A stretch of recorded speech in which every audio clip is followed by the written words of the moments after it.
Hello, I'm Michael Redmond, professional 9-dan Go player. In this video, I'm going to show you a 5-stone game I played with a member of my group.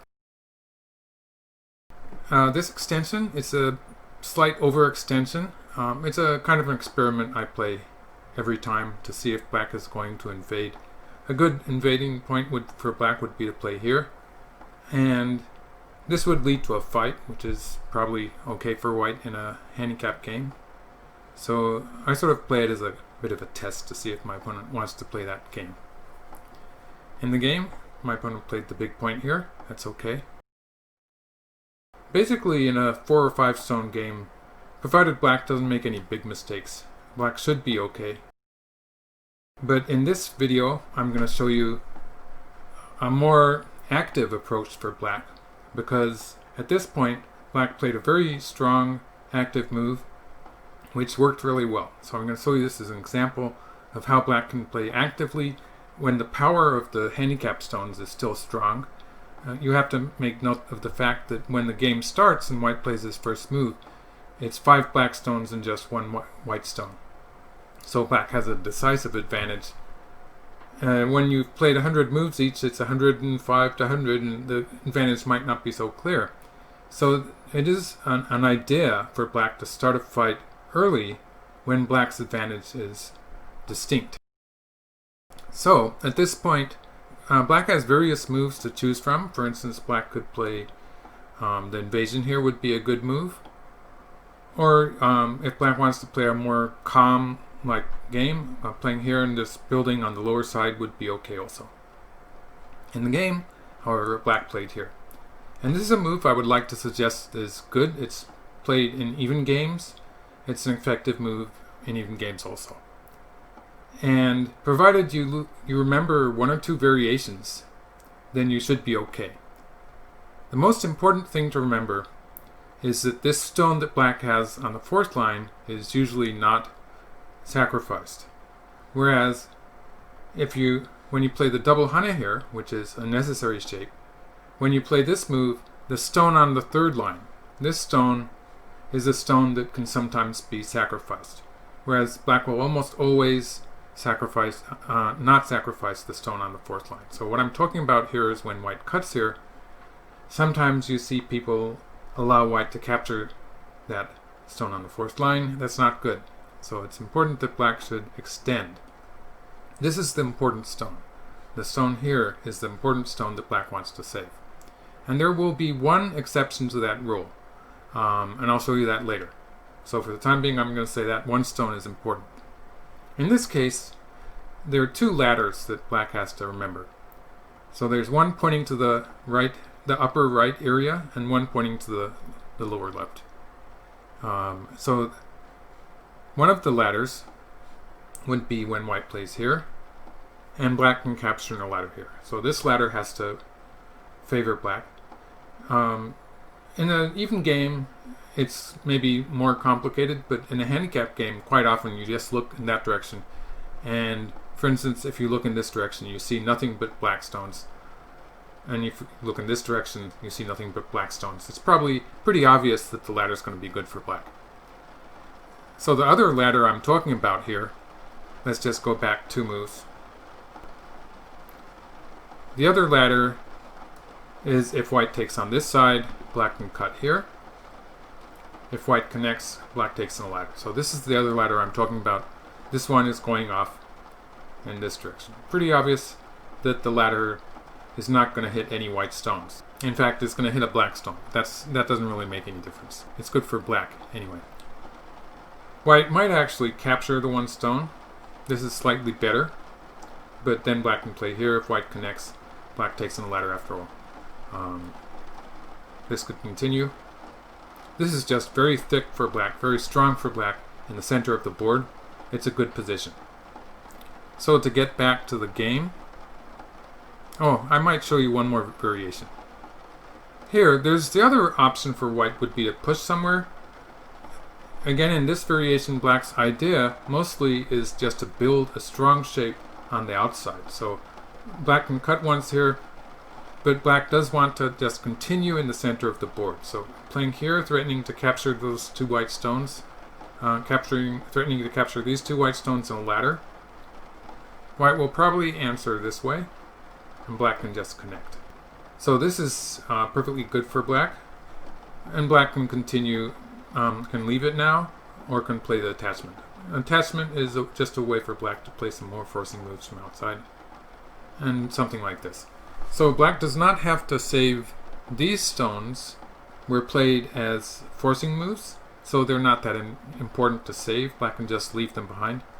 But these stones here, these 4 stones, are forming a wall. So it will be important for black to maintain the loose connection here and be building something.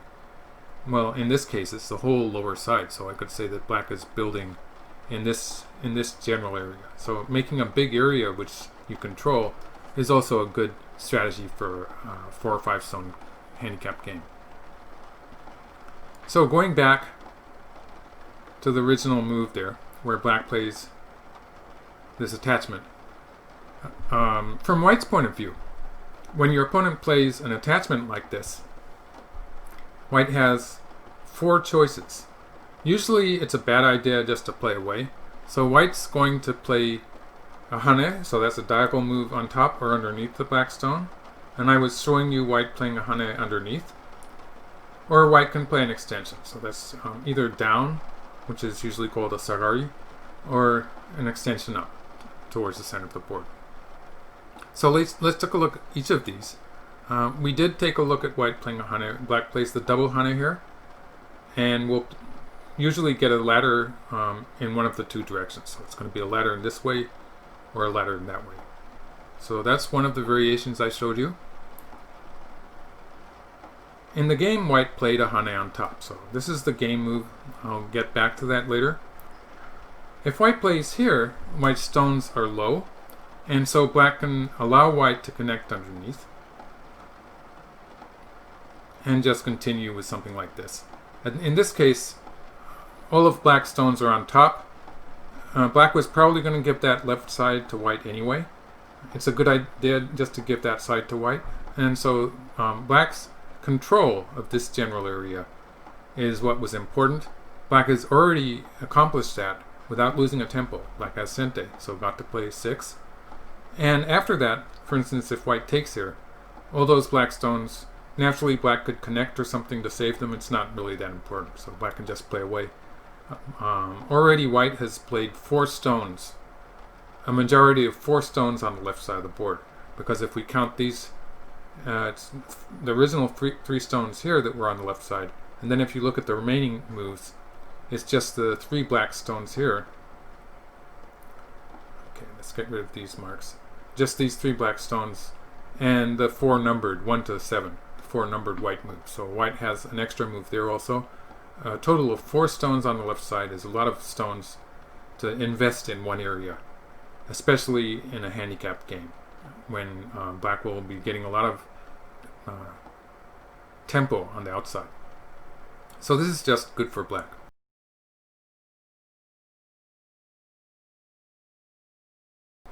A relatively difficult one is this one. Black can play away or black can just jump to this side. I would advise jumping to this side, taking an advantage here, attacking white first. And white will probably play the local key point, which is here. And this is the case where black can actually save, does not have to save that 1 black stone. Saving this stone by playing here would give black a bad shape. That's an empty triangle shape. It's probably better just not to save that stone and play here, accomplishing a good deal. And you see in this variation, even though white has taken this, this is not what we call a ponnuki.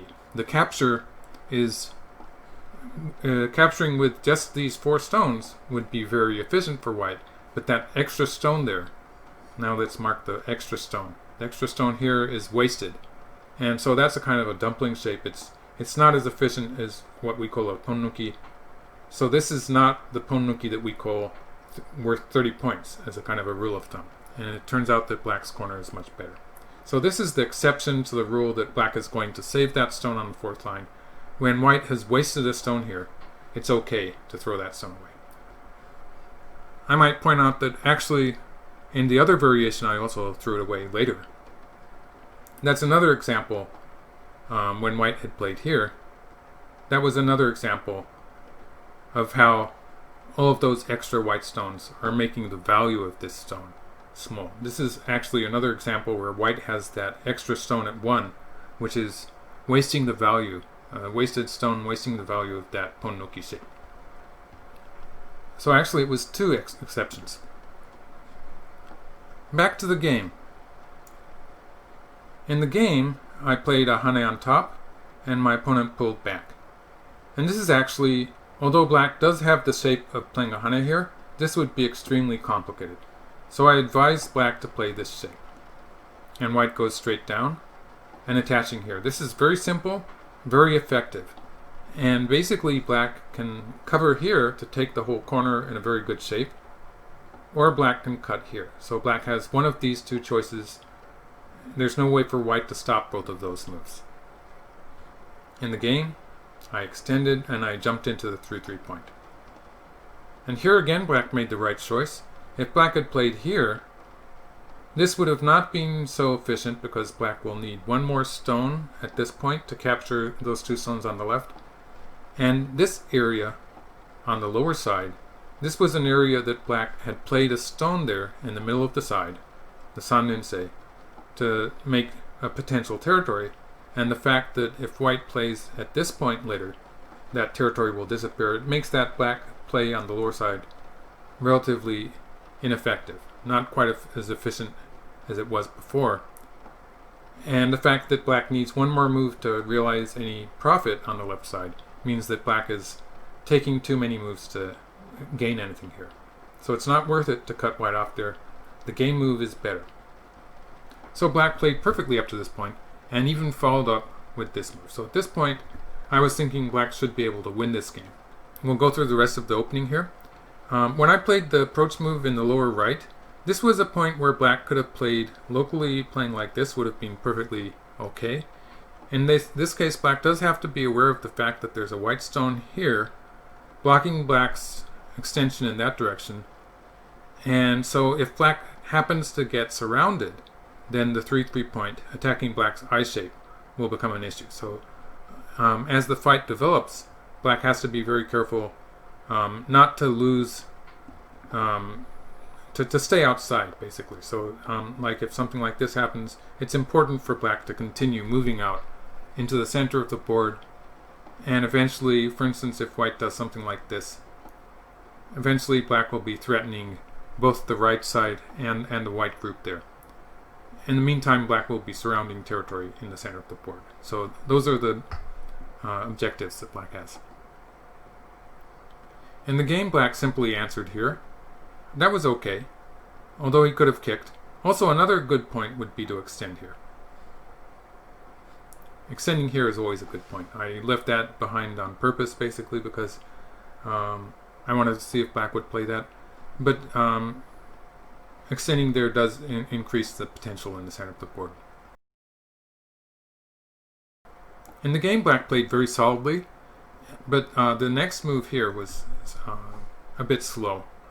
So if black is worried about this group, one of the problems with this Joseki, although it's perfectly okay, it is sometimes hard for black to see where his eyes are. So I would suggest that to go back a couple of moves. It would have been a simpler Joseki to play this way and actually just connect up in the center. So by making a line of stones here, like this, the threat of an invasion to the right side, an invasion here, is much stronger when black has that wall there, backing it up. So white will probably answer, and black can continue with something like this. Black gets to push around that group on the lower side a little bit, and so this is a promising variation for black. Also, the difference between this and the game variation is that black actually has kind of a six point shape there, which is pretty good for making eyes. It's a pretty much a live shape. In the game, black did play a slow move there, so this was black's first mistake when he played this jump. Probably got a bit afraid about those black stones on the right. And so I attached here. This was a point where black's strongest move probably would have been something like this. The ladder does favor black, but in the game black played here, I'd call this 80% move. It's not perfect, but it was good that black just played this and took sente.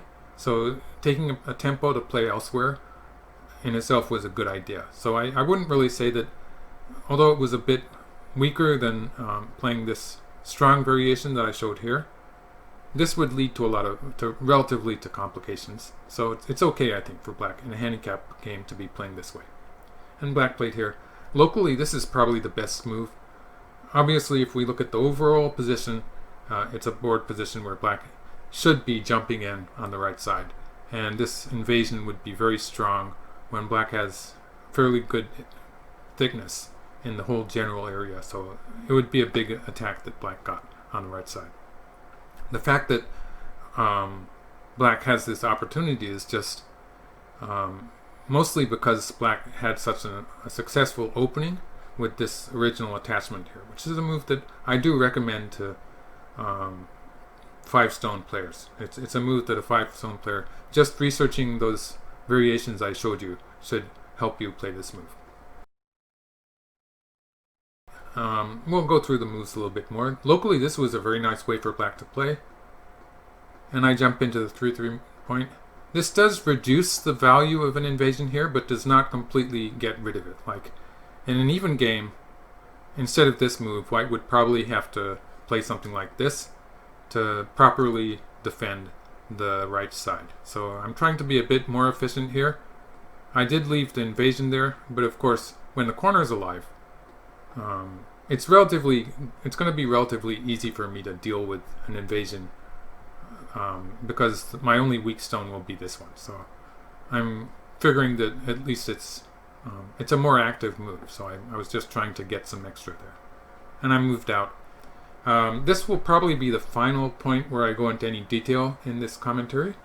This was a point where white has played a shoulder hit, and I want to show a basic shape there. So black played the knight's move and I covered on the third line. This was black's mistake here. So when your opponent plays a shoulder hit like this, it's almost always good to either push or curl. And so I'm going to say, in this case, black should curl once, taking away white's base, and if white extends, to play the knight's move. So this combination of a curl and a knight's move to the 5th line, this is when black's first stone, the original black stone, was on the 3rd line. So white has played a shoulder hit on the 4th line, and black responds by curling on the 3rd line once, and a knight's move to the 5th line. This is a basic shape which should be remembered like a joseki, actually. But I did tell you there was another option. The other option is to push. If black pushes on the 4th line, then when white extends, we're assuming that white extends. Of course, jumping is a different story, but if white extends, the next move can be a knight's move on the 2nd line. So you can see it's basically the same pattern, only in a different direction. In this case, black is pushed upwards and slided with a knight's move downwards on the 2nd line. And the variation that I think is best in this board position, black is curled underneath, and then the knight's move goes up to the 5th line. So it's one of these two, basically the same shape, but you play the knight's move on the other side of the curling move, or the pushing move. In this case, the whole white group would not have a base, and it would be unsettled. And so black would still have potential to attack it. In the game, white has slightly more of a base, and of course the territory is not insignificant. And we'll go through the rest of the game.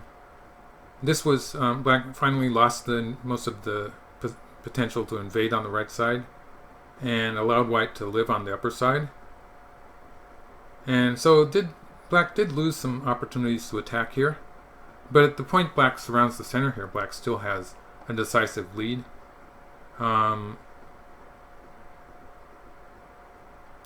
Black did have some opportunities to get more territory in the center, but this was black's final chance for a big win. When black played here, black could have curled around here, and this would have secured enough territory in the center of the board to have a secure win. This would have secured a win for black, In the game, white managed to get in here.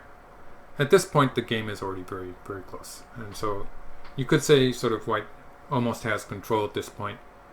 It all depends on the end game. You can see there's a lot of big end game moves. Like this is probably the biggest move. There's a big move here. For white, white would play this knight's move. On the right side, black would probably play at this point. And there's big moves on the lower side. It's a relatively complicated endgame because the size of these moves is pretty hard to calculate.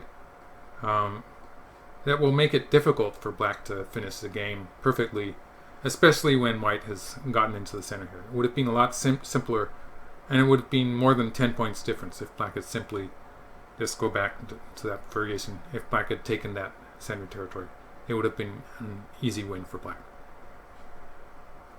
So the game continued something like this. Black actually did fairly well in the endgame. And so in the description, in the file description, I will include a link. I'm doing this for the first time. I'm going to experiment with leaving a link to the game file. So please leave comments to tell me if that's working. So thank you for watching. And I hope you enjoyed the game. We did play to the end, and it ended up as a Jigo. So on the whole, I think it was a very well played game for black, and it ended even score as a draw. So please enjoy the endgame. Those of you who like to study endgame, it's a fairly well played endgame by black. Thank you.